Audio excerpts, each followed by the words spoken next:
Hi, boys and girls. It's Mrs. Marinucci, and I decided that what better time than while you're at home to start a new read aloud.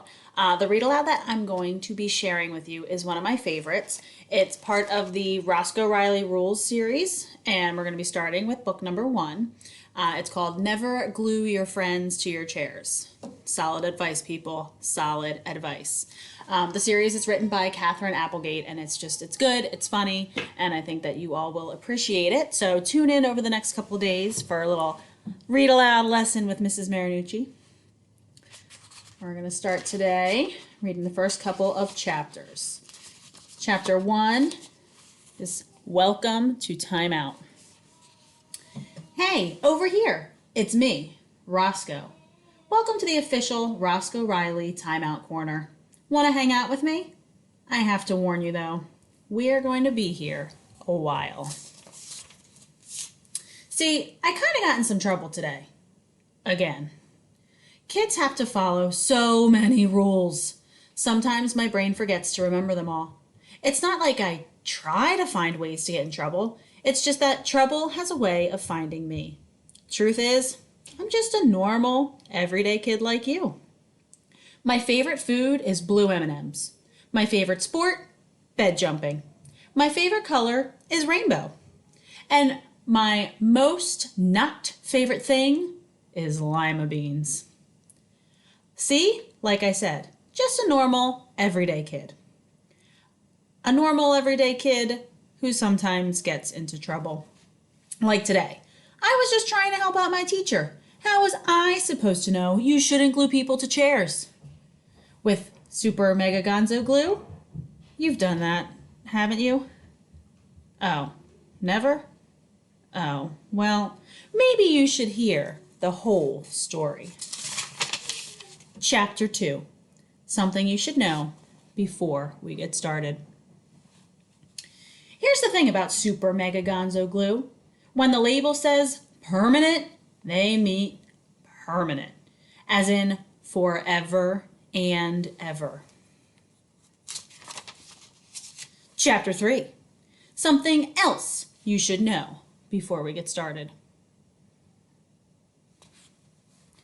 You gotta trust me on this. Super Mega Gonzo glue is for gluing things, not people. It is a way bad idea to glue things to people. That's just a for instance. Chapter 4, This Morning at My House. You're probably wondering how I know so much about Super Mega Gonzo glue. Well, it all started this morning. I was helping my mom pack my lunch. Banana? I asked her, with no icky brown spots on it. My mom looked in my lunchbox. Check, she said. Little fishy crackers? Check. Gigantic chocolate cupcake with tons of gooey frosting and those little sprinkle things? Mom smiled her "I'm getting tired of this" smile. Sorry, she said. We're fresh out of gigantic chocolate cupcakes. I sighed. It was worth a try. Mom grabbed a comb off the kitchen counter. Hair time, buddy. You want to look extra handsome for the open house. In the afternoon, all of the parents were coming to visit our classroom. That's called an open house, even though it's at school. We're going to sing a song about bees and have desserts and juice and milk. I was especially excited about the dessert part. My mom was bringing her banana avocado raisin cream pie. I was not so excited about that. My mom is a great mom, but she is not a great cook. You have to be extra nice to Miss Diz, I said. Miss Diz is my first grade teacher. She is brand new. She loves teaching my class, even though we get a little crazy sometimes. Miss Diz says we're a very high-spirited class. Of course we'll be nice, Mom said. 'Cause this is her first time showing us off, and also 'cause the principal will be there. I promise, Dad, and I will behave, Mom said. And be sure to clap after we do our bee song, I added. I promise, said Mom.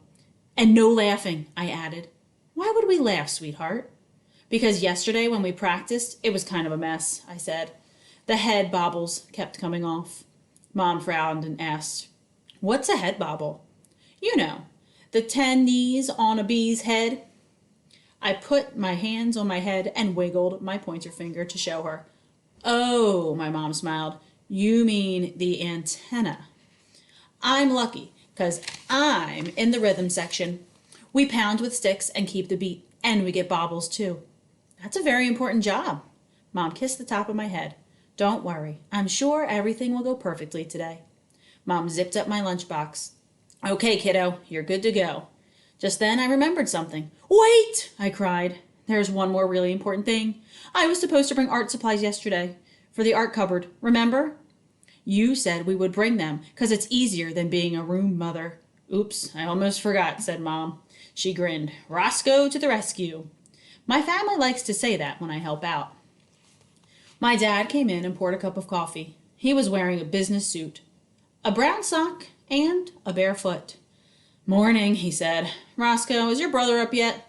Yep, I said, but I had to use my Roscoe Riley sneak attack to wake him.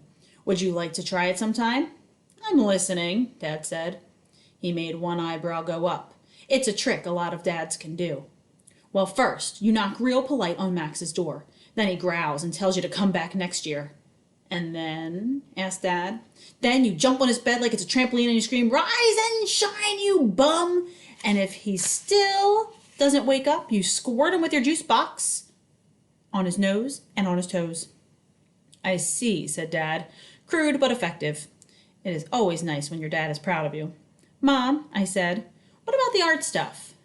Mom was using the toaster for a mirror. I have bags under my eyes, she said. I tugged on her sleeve. Sometimes that helps Mom's focus. Mom, I said, we need glue sticks and scissors and paper. Glue sticks, Mom said.